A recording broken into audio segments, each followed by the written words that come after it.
여러분 안녕하세요. 주인의 삶입니다. 오늘은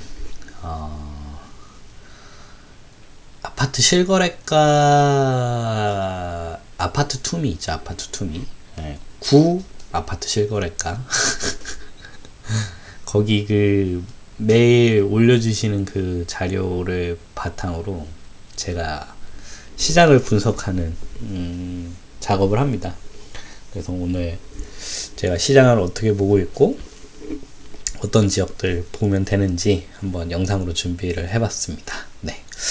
오늘 영상이 기대가 되신다면 구독, 좋아요, 알람 설정 부탁드리겠습니다. 네. 우선은 전반적으로 시장이 안 좋죠. 안 좋은 건 사실이에요. 안 좋은 건 사실이고 뭐 특정 지역이 뭐 거래량이 엄청나게, 그러니까 올 상반기보다 늘어났다 이런 지역은 없는 것 같아요. 진짜 작은 도시들 가면은 있는데 거기 숫자는 그렇게 큰 의미가 있는 것 같지는 않고 어찌됐든 분위기는 좋지 않다. 하지만 최악의 시점은 좀 벗어나는 느낌이에요, 개인적으로는. 네. 그러니까 9월, 10월 달, 특히 9월 달에 거래량이 최악이었던 것 같고 이제 거기를 정점으로 해서 이제 조금씩 살아나는 느낌이 좀 나고 있고, 역시나 조정지역 해제가 아무 효과가 없다고 언론에선 그랬지만 미비하게나마 조금의 영향은 있는 것 같다라는 게 제 생각입니다. 네, 제 생각이고 또 그게 숫자로 미비하게나마 드러나고 있고요. 결국 DSR과 취득세를 언제 푸느냐, 그러니까 결국 그 특히나 취득세는 근데 조금 또 그 우리 K180 형님들의 이제 동의가 있어야 되는 거기 때문에 쉽게 해결이 될 수 있을런지 모르겠어요. 하지만 약간 DSR 부분은 정부에서 마음만 먹으면 얼마든지 할 수 있는 부분인 거잖아요. 그래서 거기에서 조금 가능성이 있지 않을까 싶고, 어찌됐든 조정지역 해제로 인해서 조금 시장이 최악의 시점은 좀 지나가는 것 같고, 특히 또 금리 인플레이션에 대한 그 수치도 이제 9월달 이럴 때 금리 제일 올린다가 9월달 이제 최종점이었고, 어제 또 뭐 우리 또 파월 형님이 어저께인가요 그저께인가요 뭐 이제 금리 속도 낮춰야 된다고 또 뭐 떠들고 떠들고 있는데, 어찌됐든 최악의 시점을 좀 지나가는 느낌입니다. 그래서 오늘 엑셀 파일 제가 제 블로그에 이제 그 오늘 분석한 거 보여드렸고,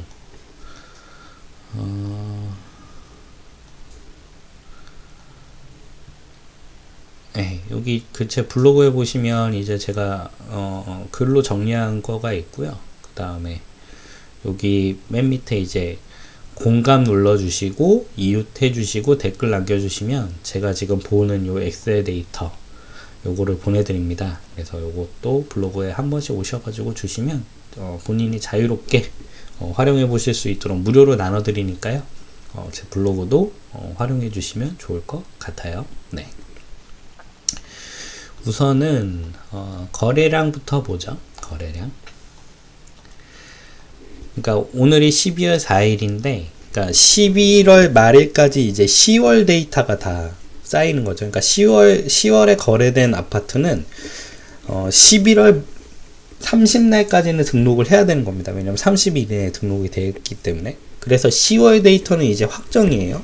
10월 숫자는 확정이고, 이제 11월 데이터는 12월 말까지 등록이니까 한 절반 정도 남았다 이렇게 보시면 되고, 그래서 이제 이거를 유출을 하시면서 이제 표를 보시면 될 것 같아요. 우선은 전국에서 가장 많은 거래량이 일어났던 곳은 시공구는 아산시입니다. 아산시 386건이네요. 무려 9월 달에 비해서는 140%, 150% 가까이 늘어난 수치고, 11월도 나쁘지 않은 것 같아요.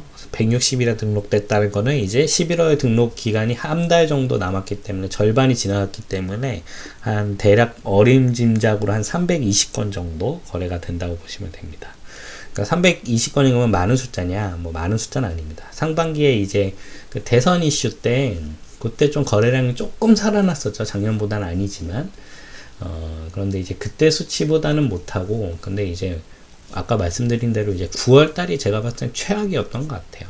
9월 달이 이제 최악이었고, 이제 최악의 시점은 좀 지나가는 느낌이다 라고 보시면 될 것 같고, 어찌됐든 전국에서 가장 많은 거래가 일어난 건 아산시입니다. 아산시는 인구가 32만 명이죠. 32만 명이 가장 거래를 많이 일으켰다. 이건 조금 눈여겨볼 데이터긴 한데, 저는 좀 아산시는 좀 무서워하는 편이에요. 예전에 그 아산시 투자 붐이 한번 확 불었죠. 천안 다 묶이고 했을 때 아산이 그 비조정 지역으로 남아 있었잖아요. 그래서 그때도 아산에 많은 분들이 들어가셨는데 저는 좀 여긴 좀 무섭더라고요. 제가 무서워하는 이유는 딱 이거죠. 그러니까 저는 이제 돈이 없는 투자자이기 때문에 역전세를 맞으면 저는 이제 큰 구멍이 납니다. 그래서 그런 지역은 절대 안 들어가서, 좀 아산시의 물량을 보고서는 저는 이제 여기 이제 투자하면 저는 못하겠다. 그러니까 미래 가치는 확실하죠. 뭐 삼성이라든지 미래 가치는 확실한데 저는 못하겠다. 그래서 저는 안 들어가지 않았고, 어찌됐든 24년을 정점으로 해서 이제 조금 줄어드는 모습이긴 합니다. 그래서 약간 지금 모습이 예전에 2019년 때 한 평택쯤의 모습일 것 같아요. 평택도 정말 뭐 마피 3천, 뭐 4천 뭐 난리도 아니었죠. 근데 그런 시기를 다 지나서 엄청난 상승을 보였고, 아산도 그렇지 않을까. 하지만 저라면은 좀 저는 못 들어갑니다. 이런 돈이 없기 때문에 저는 못 들어가고, 어쨌든 전국 1등은 아산이고, 두 번째는 이제 평택이죠. 평택도 뭐 지금 삼성 이슈, 삼성의 막 엄청난 그 채용, 그래서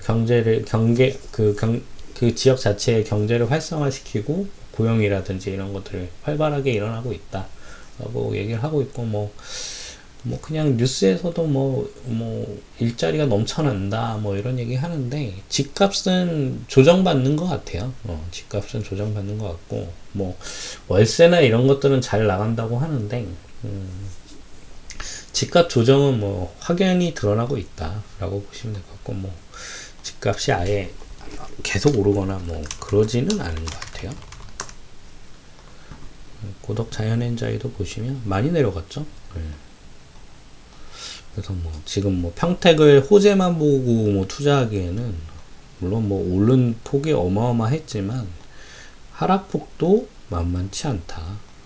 이 정도 하락을 했고, 대장 파라곤도 보면 엄청 빠졌죠. 엄청 빠져서 뭐 평택이 미래가 밝은 건 사실이지만 확실히 뭐 좀 빠지는 게 있는 것 같고,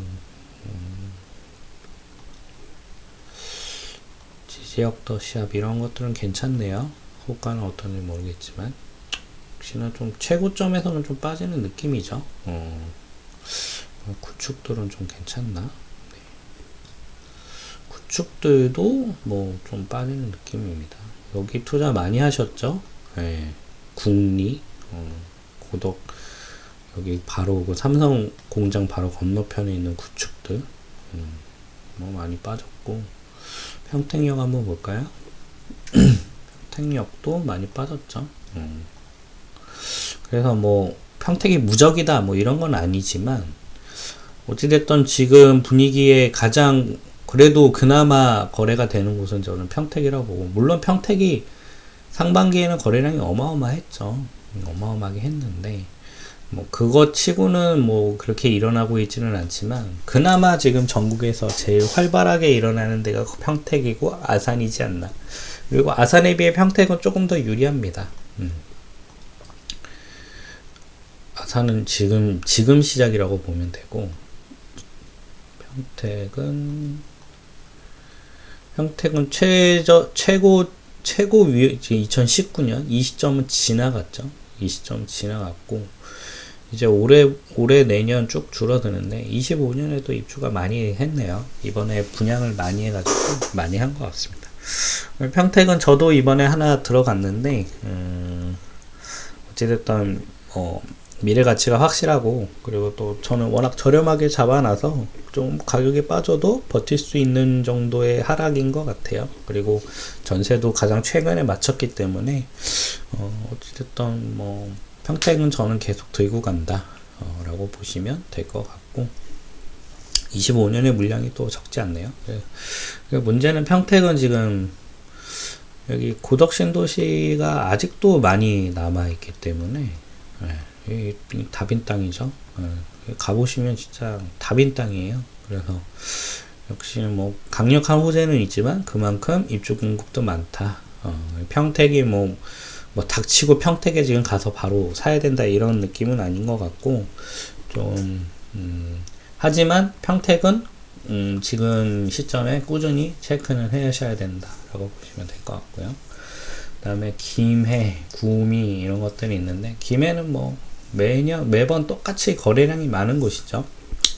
상반기보다는 못하지만 그래도 꾸준히 거래가 일어나고 있고 천안도 이번에 조정이 다 풀리면서 뭐 거래가 일어나고 있는데 천안 역시도 입주 물량이 좀 많습니다. 그래서 저는 천안도 들어가는 거 저는 충남 지역은 잘 안 들어가는 것 같아요. 충남 지역은 잘 안 들어가고 원주가 끝까지 그래도 마지막까지 흐름이 좋다가 최근에는 조금 많이 힘이 빠지는 느낌입니다. 원주도 좀 리스크가 뭐냐면 원주가 이번에 조금 뒤늦게 분양을 많이 했어요. 분양을 많이 해서 25년에 큰 입주가 있게 됐죠. 그래서 원주도 2019년 이럴 때 제일 포스코 분양할 때 제일 안 좋다가 이제 한참 불을 뿜었고 올해도 괜찮았는데 이제 내년부터 입주 물량이 계속 있죠. 그래서 원주도 제일 좋은 시점은 좀 지나간 게 아닌가 개인적으로 이렇게 생각하고 있습니다. 그래서 원주 화성도 이번에 다 풀려가지고 좀 많이 유입이 되는 것 같고 화성 같은 경우에는 뭐 제가 이따가 설명드리겠지만 오히려 11월 달 수치가 더 괜찮습니다. 그래서 화성에 대한 부분은 11월 데이터 보면서 다시 말씀드리고 제가 하나 눈에 띈 거는 광주광역시 북구죠. 북구 이번에 그 조정지역의 광역시들이 다 풀렸죠. 그래가지고 광역시들에 대한 거래가 조금이라도 붙는 느낌이고 물론 뭐 상반기에 비하면은 뭐 크지 않은 숫자긴 합니다. 하지만 광주 같은 경우에는 올해 물량이 가장 많아요. 광주는 올해가 거의 막타죠. 올해 막타 이후로 이제 줄어들기 때문에 저는 그 광역시급 측에서는 울산과 광주가 제일 괜찮지 않나 생각이 들고 단 광주는 북구 같은 경우에는 입주 물량이 계속 앞으로도 꾸준히 있죠. 꾸준히 있어서 뭐 그거는 리스크가 있지만 어찌됐든 광주 전체적으로 제가 봤을 때는 그 광역시 흐름 중에 여기가 제일 괜찮지 않냐. 그리고 광주가 가장 전세가율도 높기 때문에 저는 광역시에 투자를 하신다고 생각하면 광주가 제일 낫지 않을까 이렇게 생각하고 있고 그래서 저도 이번에 광주광역시 하나 들어갔죠. 그렇게 들어간 상황입니다. 그래서 뭐 베스트 10은 이렇게 살펴보는 걸로 하고요.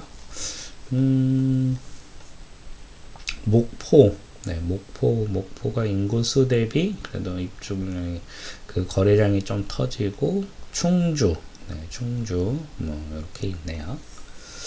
그 다음에 증감률로 한번 보겠습니다. 증감률은 근데 인구가 너무 작은 도시들은 뭐 왜곡이 있으니까 그걸 빼면은 이렇게 보이고 1위는 성남 중원구인데 이거는 의미가 없죠. 5건 5건에서 12건이 늘어나서 240% 내겠는데 이거는 전혀 의미가 없죠. 좀 심각한 것 같아요. 이렇게 그러니까 뭐 부동산 투자자들 뿐만 아니라 뭐 부동산 중개업소들 그 다음에 인테리어 하시는 분들 이 어찌됐든 이 산업 분야가 있는 건데 그러니까 저는 이게 다 정치라고 보거든요. 저번 정권이 왜 무너졌습니까? 결국 부동산 가격 때문에 무너졌거든요. 그러니까 이번 정권은 그게 너무 무서운 거예요. 전 정권이 5년 만에 뺏기는 걸 보니까 지금 시장이 이렇게 무너지는데도 계속 간보고 아무것도 안 하고 있었죠. 얼마 전까지.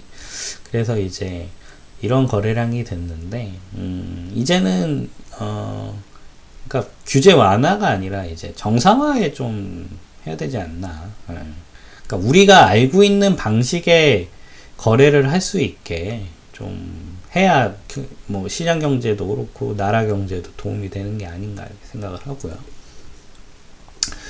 다음에 뭐 눈여겨볼 때는 김제 8만 명, 네, 8만 명의 김제. 전주가 많이 올라서 여기도 좀 상대적으로 올라가는 걸까요? 그 시세 그래프는 나쁘지 않더라고요, 김제가. 근데 뭐 그렇다고 거래가 확 터지거나 이런 거래는 아니고, 대신 다른 지역에 비해서는 이 정도 원래 거래가 있던 도시인데 그 숫자가 유지가 되고 있다 보시면 될 것 같고, 제가 좀 눈에 들어온 거는 대전광역시 서구입니다. 네. 대전도 아까 광주와 마찬가지로 이번에 조정지역이 해제가 되었죠. 그리고 대전 같은 경우에는 세종과 꾸준히 시세 조정을 받아서 많이 시세가 하락했고, 그 다음에 대전 서구의 또 가장 큰 장점은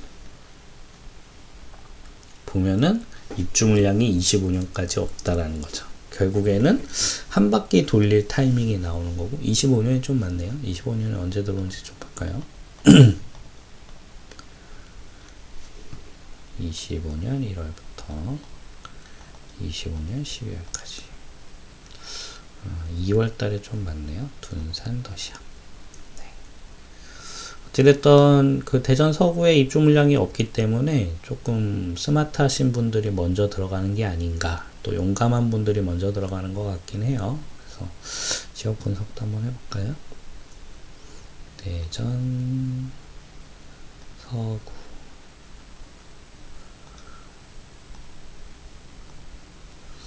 가격은 많이 조정을 받았죠. 많이 조정을 받았고, 그 부동산지인이 제가 이걸로 정리하는 것보다 좀 속도가 느립니다. 그래서 저는 이제 부동산지인보다도 조금 더 빨리 데이터를 볼 수 있고, 그 200건이라는 것 자체가 보시면 여기 뭐 거의 1300 뭐 이렇게 일어났었는데, 그거에 비하면 정말 엄청나게 낮은 숫자죠. 엄청나게 낮은 숫자긴 하지만 보시면 이제 거의 상반기 수준의 거래량에 회복을 한 게 이제 대전 서구다. 왜냐면 이번에 조정이 풀렸기 때문에. 그리고 시세는 어찌됐든 엄청나게 조정을 받았다. 엄청나게 조정을 받았고, 그 다음에 가격이 이만큼 떨어졌으니까 전세가도 상당하게 갭이 줄어들 거라고 봐요. 거기에다가 입주 물량이 앞으로 여기가 가장 적다라고 해서 좀 들어가시는 게 아닌가라고 생각이 드네요. 네. 다음에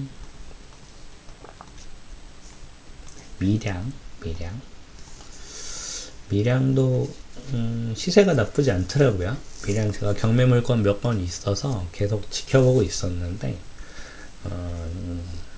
뭐 시세가 그렇게 나쁘진 않고, 그리고 타 지역에 비하면 그래도 거래가 꾸준하게 일어나고 있다.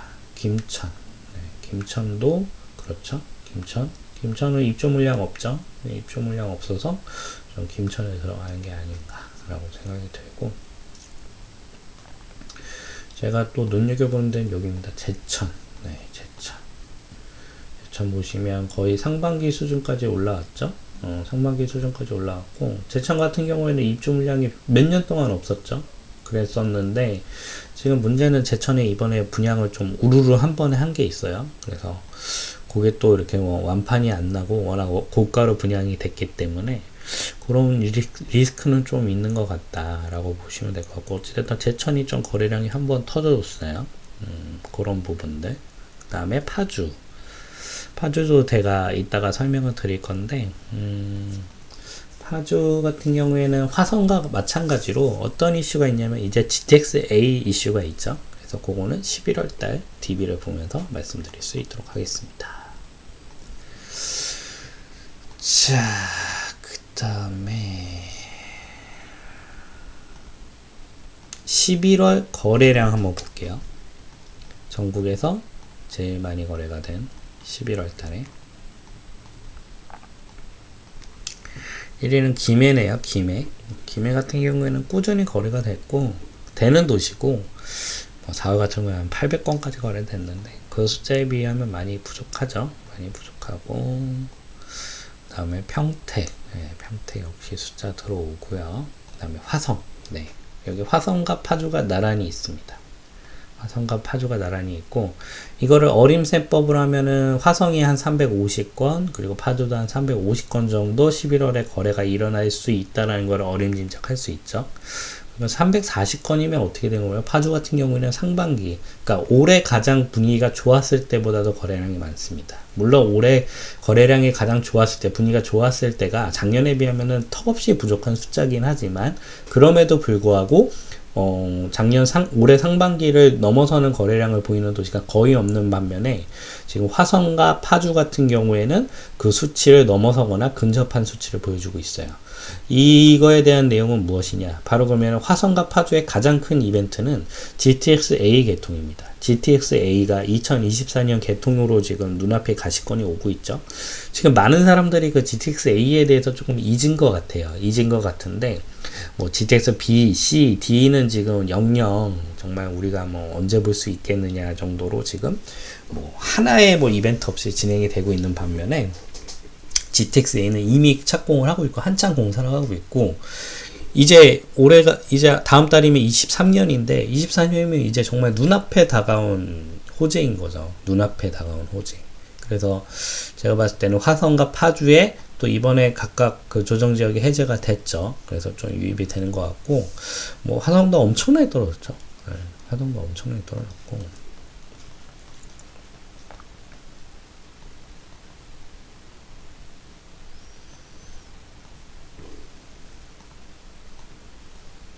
뭐 난리죠 이거.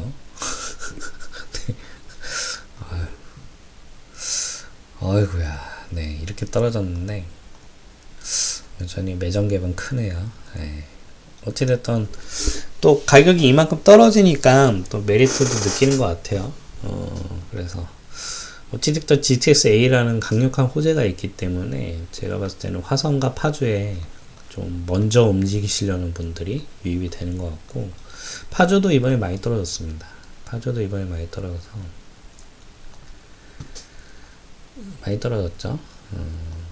많이 떨어지고, 지금 제가 봤을 때는 파주는 괜찮을 것 같아요. 파주 괜찮을 것 같고, 특히 여기 GTX-A 근처 괜찮지 않나. 그래도 여전히 갭이 크네요. 에스테이트 운정 24평도 그런가? 1억 4천. 요거는 더 크네요. 뭐가 괜찮을까? 1억 3천. 갭이 크네요. 어찌됐든 저는 요 파주 운정 그 GTX-A 역세권의 아파트들이 괜찮지 않을까 개인적으로 그렇게 생각하고, 가격도 충분히 이제 메리트 있는 가격에 왔다라고 보시면 될 것 같고, 이 정도 호재를 갖고 있는데 6억 6천이다. 그리고 여기 가보시면 굉장히 쾌적하고 좋습니다. 아이파크 같은 경우에는 초등학교 뭐 품구 있고, 단지도 무려 3,000세대 가까이 돼요. 물론 뭐 좀 아파트의 품질이라든지 이런 얘기들이 좀 나오고는 있는데, 어찌됐든 여기를 보시면 괜찮지 않나. 그리고 또 그거에 맞춰서 좀 스마트한 분들이 들어가고 있지 않나 생각하고 있고, 그 다음에 광주시 북구, 또 북구 나오죠. 그래서 광주시 북구, 광주광역시가 어찌됐든 계속 입주 물량이 앞으로 끝이 나기 때문에, 그리고 여기 그 전세가율이 뭐 90% 넘는 아파트도 굉장히 많습니다. 매정갭에 붙은 아파트도 굉장히 많아서 좀 소액 투자자분들 괜찮지 않나 생각이 되고, 그리고 가장 큰 이벤트는 이거죠. 세종이죠. 세종. 네. 세종이 이번에 드디어 풀렸죠. 풀리자마자 거래량이 들어오고 있고, 어린 계산법으로 봤을 때 320건 정도가 거래가 되면 올해 거래량 중에 최고 거래량이 11월에 등록이 되는 겁니다. 세종 같은 경우에도 계속 조정을 받았고,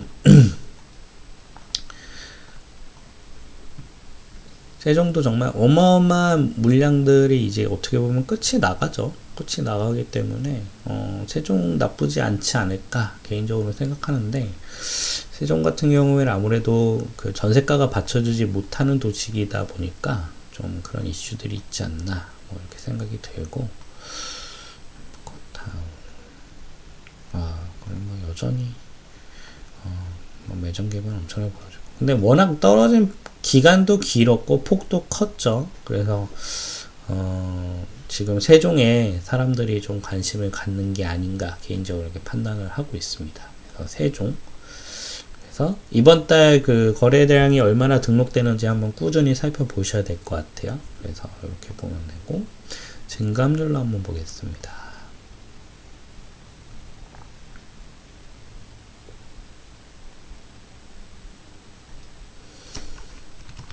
그냥 저는 그냥 의미는 없는데 6만 이상의 도시를 좀 보려고 하고 있어요. 그래서 증감률로 봤을 때 금천구 이렇게 있는데, 남원시, 덕양구. 네.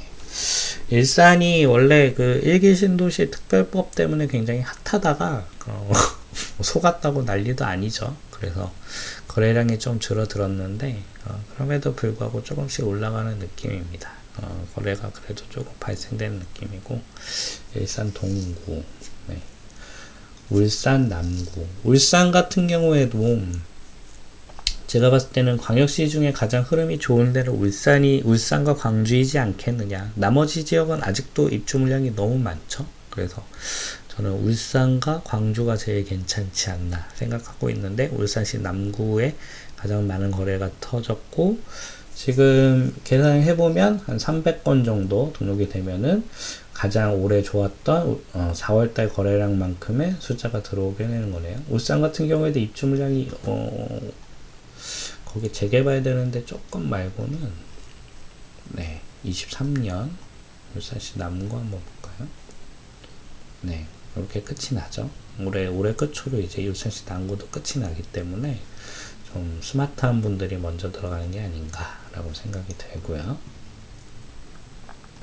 역시나 계속 말씀드렸던 파주시, 네, 파주시 나쁘지 않다, 이렇게 보시면 될 것 같아요. 그래서 우선은 근데 11월 증감률 같은 경우에는 요게 이제 등록이 다 돼야 좀 의미 있는 숫자가 나오기 때문에 우선 흐름이 이렇게 진행이 된다라는 거 보시면 될 것 같고, 전반적으로 이제 마무리를 해보자면, 역시나 상반기 거래량을 넘어서는 지역은 그렇게 흔치 않다. 그리고 특히나 10월 달까지는 없는 것 같고, 11월 같은 경우에는 아까 말씀드린 세종, 파주, 화성, 울산시 남구, 이런 데들의 수치를 좀 꾸준히 살펴봐야 될 것 같아요. 그래서 그런 데에 반등이 좀 나올 수도 있을 것 같다고 보고, 언론에서 조정 해제에 대한 그 효과는 전혀 없었다 이렇게 얘기를 하는데, 저는 이제 그런 뉴스들을 보지 않고 오로지 제가 만든 표를 바탕으로 해서 시장을 분석을 합니다. 그러면 확실하게 효과는 있었다. 저번에 조정지역 풀 때도 마찬가지였어요. 그러니까 가격적인 반등이 크지는 않았지만 어찌됐든 과거에 비해서는 거래가 조금이라도 늘어나는 모습을 보여지고 있다라고 보시면 될 것 같고, 시장에 이렇게 미비하게나마 조금 효과적으로 반영이 되고 있다라는 거 보시면 될 것 같고, 결국 폭발적인 거래량, 그동안 이루어지지 못했던 거래량을 회복하기 위해서는 DSI가 취득세 부분이 해결이 돼야 되는데, 취득세 부분은 국회 통과가 쉽지 않을 것 같아서 조금 미뤄야 될 것 같고, 가장 급한 거는 DSR인 것 같아요. 그래서 좀 국민들이 자유롭게 그리고 원활하게 좀 경제 활동을 할 수 있도록 나라가 도와주는 게 나라의 역할이지 않을까 생각이 들고요. 네. 그리고 좀 추가적으로 말씀하면 안양의 흐름도 나쁘지 않을 것 같네요. 안양의 흐름. 네, 안양도 꾸준히 살펴봐야 되고, 안양, 용인. 네, 용인도 분위기가 한참 안 좋았죠. 용인 한참 안 좋았는데, 그리고 정읍은 오히려 전주가 많이 오르는 바람에 조금 뒤늦게 쫓아가는 모습들 좀 보여지긴 했었죠. 네. 그래서 이렇게 보면 되겠습니다. 그래서 오늘 제가 시장을 어떻게 읽고 좀 어떤 지역들 모니터링을 하고 어떻게 뽑아내는지, 우선은 저는 이제 전국을 이런 식으로 데이터를 가지고 분석을 하고요. 그 다음에 특히 최근에는 제가 봤을 때는 일반 매매로 사시는 거는 큰 메리트가 없는 것 같아요. 물론 그 지역에 금매를 잡는 방법이 있는데, 금매를 잡으려면 그 지역을 계속 뭐 모니터링 하시고 가보시고 막 소장님들하고 안면 트시고 뭐 이러셔야 되잖아요. 그건 특정 지역이라는 거는 결국에 내가 관심 있는 지역을 보는 거고, 저는 이제 경매라든지 이런 것들을 활용을 하셔가지고 지금 시점에 우량한 자산의 우량한 입지들을 내가 가진 돈에 비해서 훨씬 더 퀄리티를 높여서 들어가시는 게 좋지 않을까. 그리고 제가 주로 하는 투자들, 낙찰가를 전세가 플러스 취득세보다 낮게 맞춰서 결국 실투금이 제로로 만들어버리고 거기에다가 뭐 더해서 풀피까지 세팅해버리는, 그렇게 세팅이 되면 어떠한 시장 하락이 와도 제가 들어간 돈이 없기 때문에 더 버틸 확률이 높아지고, 시장 반등이 왔을 때는 그러면 제가 먹는 부분이 더 커지는, 그러니까 시장 반등이 올지 안 올지는 모르겠지만 결국에는 시장이 떨어지더라도 내가 버틸 수 있다면 시장의 상승을 기다릴 수 있는 거잖아요. 그러면은 그런 멀리 보는 투자를 지금 하는 게 어떨까 라고 생각이 되고, 특히나 뭐 제가 요것도 추가적으로 영상으로 제작해 드리려고 하고 있는데, 낙찰가가 굉장히 저렴하게 요즘에 낙찰이 되고 있습니다. 저도 이게 되겠어 싶은 것들이 계속 낙찰돼요. 그래서 그런 제도들을 잘 활용하셔가지고 투자를 이어가시고, 요런 전체적인 그 시장 흐름, 요런 것들을 기반으로 해서 투자를 하시면, 우리 잃지 않는 투자, 안전한 투자를 할 수 있지 않을까 생각이 듭니다. 네. 오늘 요거 제가 한번 제가 시장 보는 거 한번 영상을 만들어 봤고요. 워낙 제 유튜브가 조회수가 안 나오기 때문에 네, 이게 많은 분들이 보실지 모르겠어요. 그래서 좀 반응이 좋으면 조금 더 매달 이렇게 진행하는 걸로 하고, 반응이 없으면 역시나 이 컨텐츠가 좀 된 것으로 네, 그래서 여러분들 구독, 좋아요, 알람 설정 꼭 부탁드리고요. 오늘 영상 끝까지 봐주셔서 고맙습니다. 감사합니다.